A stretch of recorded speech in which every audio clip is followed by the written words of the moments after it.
आप सबको मेरा नमस्कार। कल शाम को एक खबर आई और ये सोशल मीडिया प्लेटफॉर्म एक्स, जो पहले ट्विटर के नाम से जाना जाता था, उन्होंने ये खबर अपने ग्लोबल अफेयर्स हैंडल से लगाई कि उनको इलेक्शन कमीशन की तरफ से 4 अकाउंट्स के पोस्ट्स को डिलीट करने का और विदहोल्ड करने का निर्देश हुआ है। अंडर प्रोटेस्ट उन्होंने ऐसा किया और उनका कहना है कि हम अभिव्यक्ति की आज़ादी में कोई भी खलल पड़े उसके खिलाफ हैं, लेकिन ऐसा करना पड़ रहा है क्योंकि हमारे पास ये निर्देश आए हैं। उनमें से एक पोस्ट, और इलेक्शन कमीशन को पूरा हक है ये करने का चुनाव के दौरान, अगर कोई हेट स्पीच दे रहा है, कोई गलत बात कर रहा है, कोई नियमों का उल्लंघन कर रहा है, कोई धर्म का इस्तेमाल कर रहा है, कोई किसी व्यक्ति के खिलाफ, किसी समुदाय के खिलाफ भद्दी गंदी असभ्य टिप्पणियां कर रहा है, बिल्कुल हक है इलेक्शन कमीशन को करने का। लेकिन एक पोस्ट जिस पर थोड़ा सा अचरज हुआ देखकर, वो इलेक्टोरल बॉन्ड्स को लेकर था। और इलेक्टोरल बॉन्ड को ढकने का, उसको छुपाने का बहुत प्रयास मोदी सरकार कर रही है। चाह कर भी नरेंद्र मोदी जी उसको एक्सप्लेन नहीं कर पा रहे हैं। आज़ाद भारत का वो सबसे बड़ा घोटाला है, वसूली रैकेट चल रहा था, चंदा दो धंधा लो हो रहा था, वो एक्सप्लेन नहीं कर पा रहे हैं क्योंकि अब तो क्रमवार तरीके से नाम भी और डेट भी सामने आ गई है। कब किसने उनको पैसा दिया, उसको कैसे कॉन्ट्रैक्ट मिला, कब किसके खिलाफ सीबीआई ईडी इनकम टैक्स की रेड पड़ रही थी, रेट इधर होती है, पैसा इधर दिया जाता है, फटाक से एक आदमी अप्रूवर बन जाता है, नहीं तो उसके खिलाफ जो कार्रवाई है वो स्थगित हो जाती है। तो पूरा वसूली रैकेट, पूरा एक्सटॉर्शन रैकेट जो चल रहा था, जो चंदा दो धंधा लो, जो कट लेकर काम दिया जा रहा था, बड़ा उसका पूरा खाका मिल चुका है। वो ऑपोजिशन के हाथ में वो ब्लूप्रिंट है और जब समय आएगा तो कार्रवाई जरूर होगी। तो इलेक्टोरल बॉन्ड क्यों आपत्तिजनक लगा इलेक्शन कमीशन को, ये थोड़ा सा हथप्रभ करने वाला विषय है और इसके चलते 2-4 चीजें यहां पर बोलनी जरूरी हैं। और जरूरी इसलिए है क्योंकि सरकार ने अधिकांश मेन स्ट्रीम मीडिया को, अधिकांश मुख्य धारा के मीडिया को अपना मुख्य पत्र बना लिया है। अधिकांश मुख्य धारा के मीडिया में आज सवाल पूछे नहीं जाते हैं सरकार से। सरकार को कटघरे में खड़ा ना तो दूर, जो ज्वलंत मुद्दे हैं उन पर भी चर्चा नहीं होती। अधिकांश मीडिया आज वही घिसी पिटी मोदी जी की स्क्रिप्ट, वही विभाजन की बातों को ज्यादा प्रचारित करता दिखता है। मीडिया मोदी जी से ना नौकरियों पे, ना बेरोजगारी पर, न किसानों की दुर्दशा पर, न महंगाई पर, न आर्थिक असमानता पर, न बढ़ती हुई गरीबी पर, न हर घंटे 2 युवाओं की आत्महत्या पर, न महिलाओं के साथ शोषण पे और संरक्षण आरोपी को देने पर सवाल नहीं पूछता है। तो मुख्य धारा का जब ये हाल देखा तो सोशल मीडिया और डिजिटल प्लेटफॉर्म्स बहुत प्रबल हुए क्योंकि वहां पर एक आपको ऑल्टरनेट व्यू मिल रहा था। लेकिन ये सरकार उनको भी कहीं ना कहीं इको चेंबर बनाना चाहती है और क्योंकि ऐसा हुआ है तो वो भी एक मुद्दा उठाना यहां पर जरूरी है। असलियत यह है कि इस सरकार की IB, ministry of information and broadcasting मंत्रालय ने फरवरी से किसान आंदोलन के दमन की कोशिशें की। किसान आंदोलन को सपोर्ट करने वाले अधिकांश हैंडल, जिसमें से किसान नेता शामिल हैं, जिसमें से किसान आंदोलन से जुड़े हैंडल शामिल हैं, जिसमें से किसान नेता हरपाल सांघा जैसे किसानों के अकाउंट और फेसबुक पेज बंद कर दिए गए। ऐसा क्यों किया गया? यही नहीं किया गया, किसान आंदोलन को जो पत्रकार कवर कर रहे थे, जो निष्पक्ष राजनीतिक विशेषज्ञ उस पर बात कर रहे थे, उनके अकाउंट भी सस्पेंड किए गए, उनके अकाउंट भी बंद किए गए। उसमें स्वतंत्र पत्रकार मनदीप पुनिया है, उसमें उनका चैनल गांव सवेरा था, उसमें संदीप सिंह है, उसमें रतन धारीवाल थे, उसमें सामाजिक कार्यकर्ता हंसराज मीणा थे। ऐसे तमाम लोग जो किसानों के बारे में बात करते हैं, उनके अकाउंट भी ministry of information and broadcasting के कहने पर, एक्स या ट्विटर जो भी आप कह लीजिए, उन्होंने बंद किए। और यही नहीं, अभी हाल ही में यूट्यूब ने बिना कोई कारण ढंग से दिए, बोलता हिंदुस्तान का एक चैनल था उसको बंद कर दिया। अन्य चैनलों को नोटिस गया है और आपको पता है कि नोटिस अगर 2 से ज़्यादा बार जाता है तो फिर चैनल बंद करने की भी कार्रवाई हुई होती है।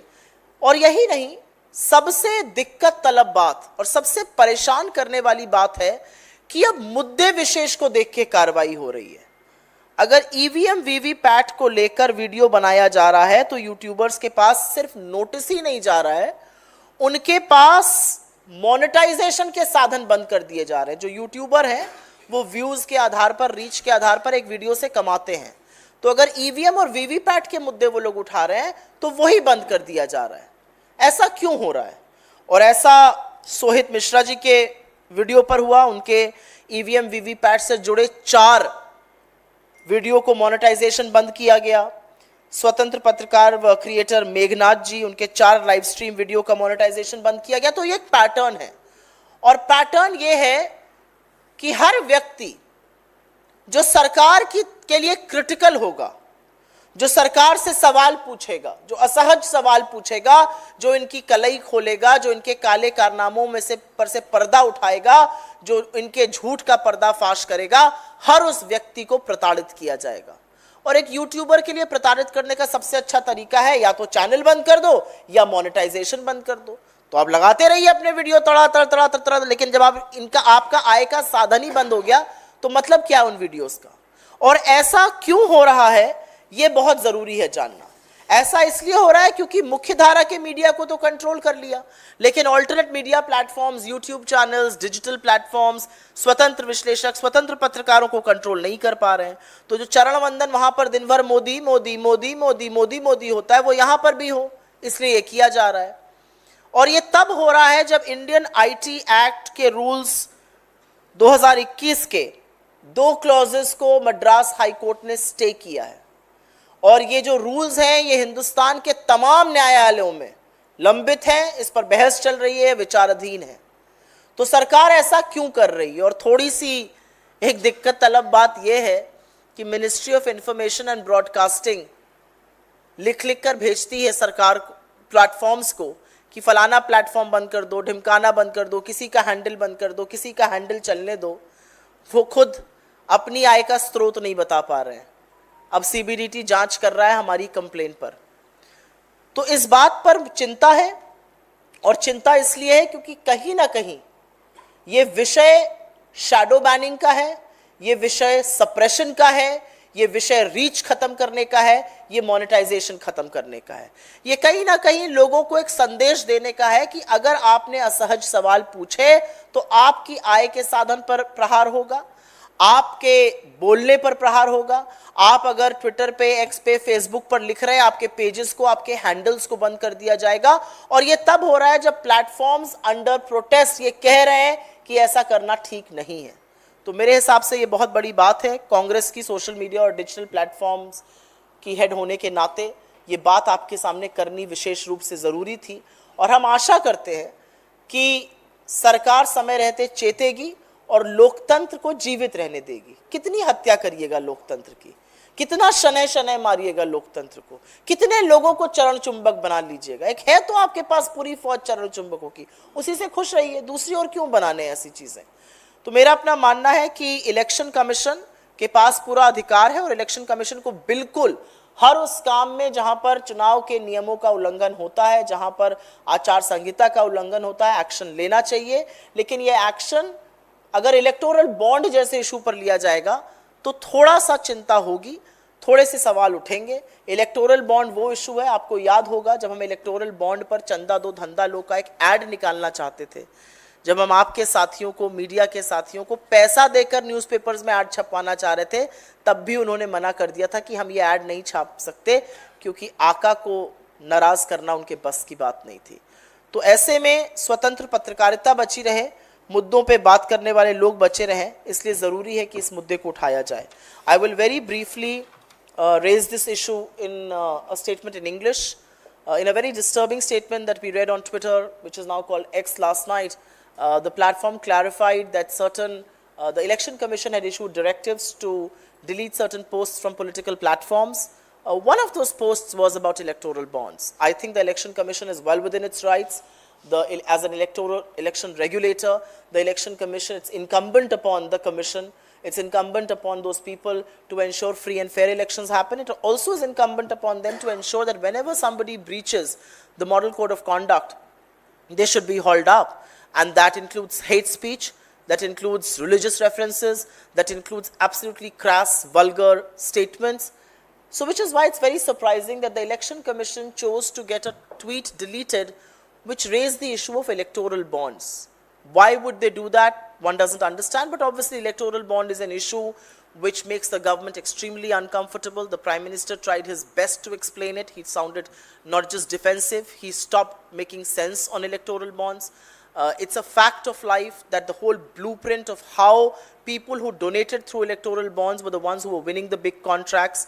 People who were being raided by CBI, ED and income tax were giving and paying big money in electoral bonds and were getting relief from these agencies. So this was an entire extortion racket. This was entire cut money that was happening, and the country now knows about it. And like my leader said today, Narendra Modi is the champion of corruption which was breeding right under his nose. He's facilitated it, he's ensured it, and he's the champion of that corruption.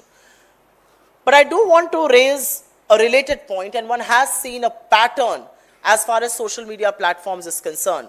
This government is very, very uncomfortable with social media platforms, with digital platforms, with YouTube channels, because it has been very successfully able to convert large sections of mainstream media into cheerleaders of the government. Large sections of mainstream media that do not ask questions on jobs, that don't ask the Prime Minister, how do you respond to 2 suicides being committed by farmers and 2 by the youth of this country every hour. They don't ask the question that where is justice for the girl in Hathras? Where is the justice for our most decorated athletes? They don't ask questions on price rise. They don't ask questions on how many industries have shut down. They don't ask questions on income inequality. They don't ask questions on concentration of wealth. And which is why when people across the spectrum, people in YouTube, people in digital platforms, independent journalists do it, there is a pattern of how they are now being consistently attacked.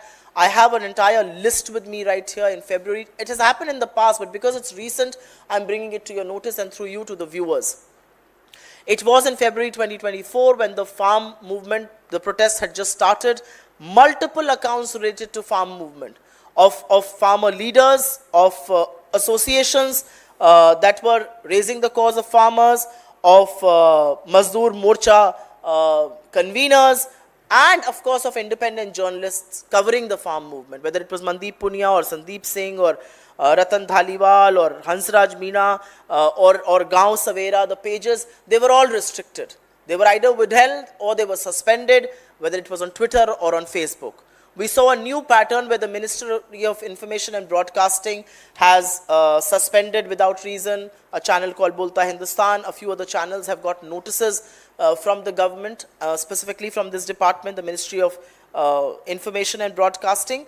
And what they are consistently doing is that anybody who's writing on EVMs, anybody who's writing on EVN and VVPAT, they are restricting the reach, they are shadow banning it on YouTube, and they are not letting creators monetize those videos. That's perhaps the most potent thing that the government can do. A YouTuber lives off the monetization that comes from his or her content. The moment you decide that that content cannot be monetized, you are basically telling them not to create content of that genre or on that topic or in that region. I have 2 examples here right in front of me. Independent journalist Sohit Mishra had created 4 videos on EVM and VVPAT. There was no monetization of any of those. Independent journalist and content creator Meghnad, 4 live streaming videos. There was no monetization because it was talking about EVM and VVPAT. That makes you question, why is it that you're so uncomfortable with issues on EVM? Why is it that you're so uncomfortable on content around VVPAT? Why is it? And this not just plants a seed of doubt, this actually cements the doubt that people have in their minds as far as free and fair elections are concerned. So from this platform, I would definitely want to say that social media platforms being curbed at a time when IT rules of 2021 are under contention across courts in India. There is a stay on 2 clauses of the Indian IT rules 2021 from the Madras High Court. The Supreme Court has come down very heavily on fact-checking.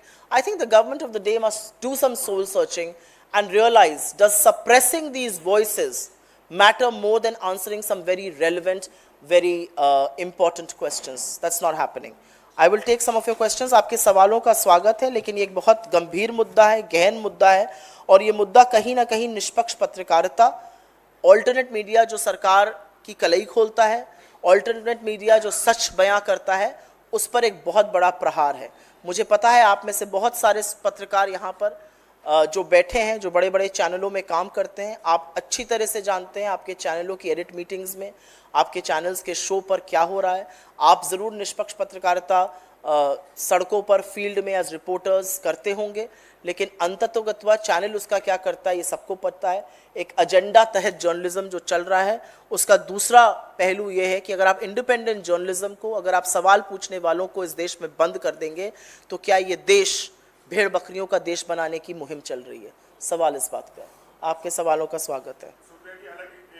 चुनावों के आदेश पर social media platform x ने कई post हटा दी है, लेकिन इससे असंख्य एक्स का एक बयान आया है कि हम बैन के या हटाने के पक्ष में नहीं थे, लेकिन फिर भी हमें आयोग के आदेश पर ऐसा करना पड़ा। जैसा कि मैंने पहले ही कहा, उन्होंने अंडर प्रोटेस्ट हटाया है क्योंकि ये सारे लॉज के खिलाफ, ये अधिकांश सोशल मीडिया प्लेटफॉर्म्स सरकार के इन रूल्स के खिलाफ, आईटी एक्ट रूल्स 2021 के खिलाफ अलग अलग न्यायालयों में ये मामला लंबित है। अलग अलग न्यायालयों में कहीं पर ये सुना जा रहा है, बॉम्बे हाई कोर्ट हो गया, मद्रास हाई कोर्ट हो गया, केरला में हाई कोर्ट हो गया, वहाँ पर ये मामला सुना जा रहा है। तो इसीलिए मुझे ऐसा लगता है कि अगर एक प्लेटफॉर्म को भी लगता है कि ये अभिव्यक्ति की आज़ादी के खिलाफ है तो ज़रूर इस पर चर्चा होनी चाहिए, ज़रूर सरकार को सोचना चाहिए। मैम, आपने 4 सोशल मीडिया पोस्ट का जिक्र किया जो चुनाव आयोग ने हटवाए हैं। एक उसमें वाईएसआरसीपी का है, चंद्रबाबू नायडू का है, आम आदमी पार्टी का है और एक बीजेपी के बिहार प्रदेश अध्यक्ष का है। तो उसमें से कौन सा है जो चुनावी बॉन्ड पे था? आम आदमी पार्टी का? मेरे ख्याल से उनका था। मतलब चुनावी बॉन्ड पे क्या असहजता है? ना ईवीएम की बात होगी, ना वीवीपैट की बात होगी, ना इलेक्टोरल बॉन्ड की बात होगी, तो क्या रोज हाउस द वेदर डिस्कस करेगा आज का जर्नलिस्ट? माहौल कैसा है? माहौल में तो जब आप लोगों के पास जाइए तो माहौल आपको पता चलता है। लोग बेरोजगारी की बात करते हैं, वो कहते हैं घुसने नहीं देंगे अपने गांव में, आए बीजेपी वाले। अब पत्रकार बंधु बड़े परेशान, ये भी एक नया है। आपको याद, आप देख ही रहे होंगे, चुनाव जैसे ही अनाउंस हुआ बड़े बड़े दिग्गज पत्रकार सड़कों पे उतर गए लाइव शो करने के लिए, और लाइव शो में जनता बखिया उधेड़ने लगी। अब बड़े परेशान, हैरान, कहाँ जाएं? तो वो लाइव शो जो जनता की प्रतिक्रिया पे लाइव होने चाहिए थे, अब वो रिकॉर्ड किए जा रहे हैं। फिर उन पे लीपा पोती होती है, काट छाट होती है, चरण वंदन जहाँ सही दिखता है वो दिखाया जाता है।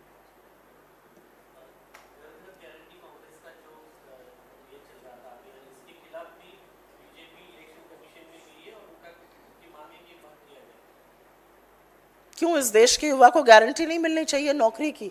इस देश के किसान को एमएसपी की गारंटी नहीं मिलनी चाहिए? इस देश की एक युवा लड़की को 50% आरक्षण की नौकरी नहीं मिलनी चाहिए? इस देश की गरीब महिला को 8500 रुपये महीने की गारंटी नहीं मिलनी चाहिए? असलियत ये है कि बीजेपी जानती है कि हमारी गारंटी असल गारंटी है। ये गारंटी हमने कर्नाटका में और अपनी गारंटियां हमने तेलंगाना में और हिमाचल में पूरी करके दिखाई हैं। ये डर गए हैं क्योंकि इनके जुमलों के आगे हमारी गारंटी में लोग विश्वास जता रहे हैं। आप पूछ सके, कोई और पूछना चाहता है सवाल? जी पूछिए। वो पूछ रहे हैं एक सवाल।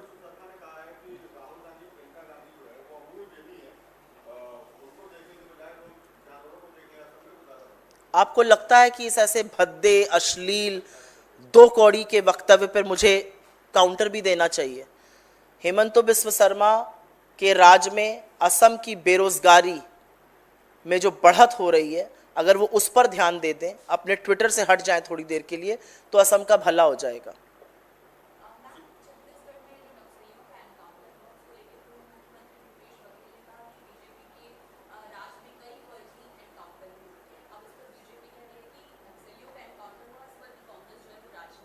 नहीं, मैं इस पर कोई राजनीति नहीं करना चाहती हूँ। मुझे लगता है इसकी बिल्कुल गहन जांच होनी चाहिए और उन सब लोग जो शहीद हुए, हमारे सुरक्षाकर्मी भी कुछ घायल हुए, उन सबको हमारी संवेदनाएं हैं और इसमें कोई राजनीति का सवाल ही नहीं है। जी नहीं, कोई घायल हुए हैं सुरक्षाकर्मी जो घायल हुए।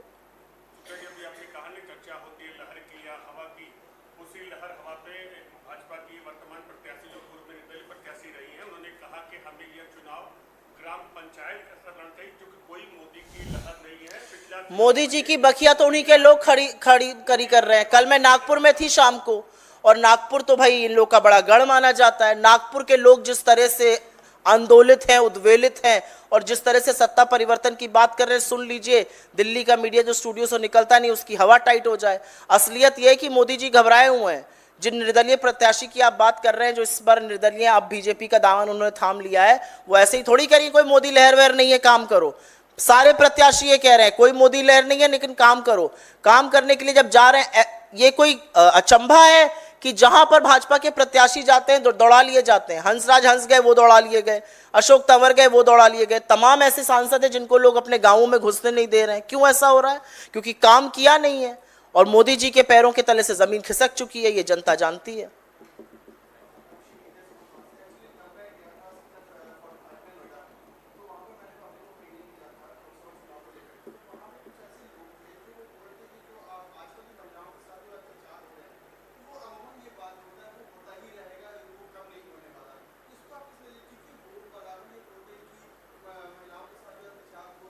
ये सभ्य समाज पर एक बहुत बड़ा धब्बा है कि इस देश की आधी आबादी के साथ अगर ये होता है और लोग कहते हैं ये होता रहता है, ये कहीं ना कहीं विफलता है 10 साल से चल रही मोदी सरकार की, जो कन्विंस नहीं कर पाई लोगों को कि महिला सुरक्षा एक बहुत बड़ा मामला है, महिला सुरक्षा एक बहुत बड़ा इशू है, जो हमारी देश की बेटियों को सुरक्षित नहीं रख पाई, जिसने हाथरस की गुड़िया को 2:30 बजे रात को बिना अपने माता पिता के फूंक जाने दिया, जिसने लखीमपुर में एक निर्वाचित सदस्य का चीरहरण होने दिया, जिसने उन्नाव में अपने विधायक को तब तक बचाया जब तक वो दोषी करार नहीं पाया गया रेप और हत्या का, जिसने इस देश की सबसे होनहार बेटियों का साथ नहीं दिया, मेडल आया तो हाथ मिलाया और जब हाथ किसी ने उठाया तो किनारा कर लिया, और जिसने शोषण किया था उसका साथ दिया। ये सभ्य समाज के नाम पर धब्बा है। ये कहीं ना कहीं सरकार की विफलता दिखाता है। कहीं ना कहीं स्मृति ईरानी महिला बाल विकास मंत्री हैं, उनका इस पर क्या कहना है सुनाई नहीं देता है। महिला सुरक्षा के मामले पर वो बोलती नहीं है। आज भी मणिपुर में औरतों के साथ जो होता है वो निंदनीय है। महिला आयोग को फर्क नहीं पड़ता है, अगर बीजेपी राज में कुछ हो रहा है वो आंखें मूंद लेती हैं। ये एक बहुत ये दुखद चीज है अगर लोग कह रहे हैं ऐसा होता रहता है। देश की आधी आबादी की बात कर रहे हैं, अगर इस पुरुष के साथ इस तरह का होगा तो क्या देश यही कहेगा?